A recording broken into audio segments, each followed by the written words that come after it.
country. Douglas, to that point, I mean, has the makeup of your party changed in such a dramatic way that comprehensive immigration reform is no longer feasible? I mean, you've worked on this issue with the nation's top Republicans for years. Where do you find common ground to make a meaningful change?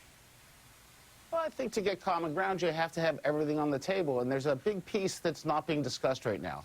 The border situation is very serious, but the border situation existed under President Obama, President Trump, Sure. President Bush. Everyone's had trouble with the border.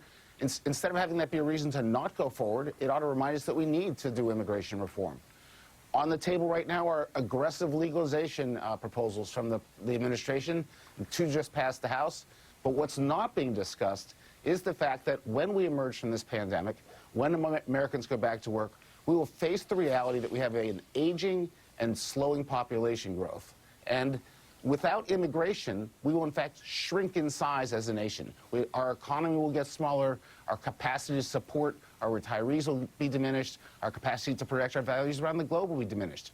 What needs to be a part of this debate is reform of the core visa system to reward the skills and talents that will allow this nation to have prosperity in the future. And that piece has been left out, and I think it needs to be on the table to get people to the point where they can make a deal. Reforming the visa system. And it also sounds like, Douglas, you were alluding to something else I wanted to ask you about, because, I mean, the more extreme voices have been critical of, even demonized those who would seek refuge in the United States. I want to read something that you wrote in The Hill for our viewers and our listeners on Sirius Satellite Radio. This is from Douglas Holtz-Eakin. Immigration reform bodes well for taxpayers, job creation, and economic growth.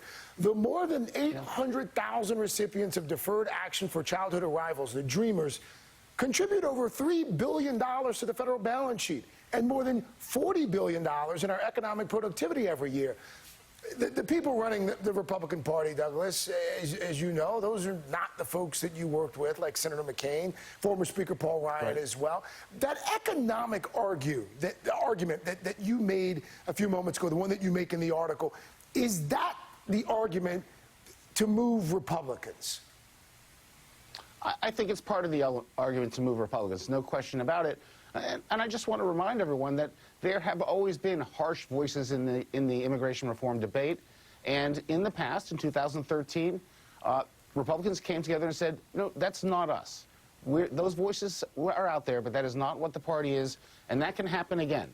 If we put together the right elements of the proposal, Republicans can support it, and those voices can be reminded that that's not who the Republican Party is, and that's not our future.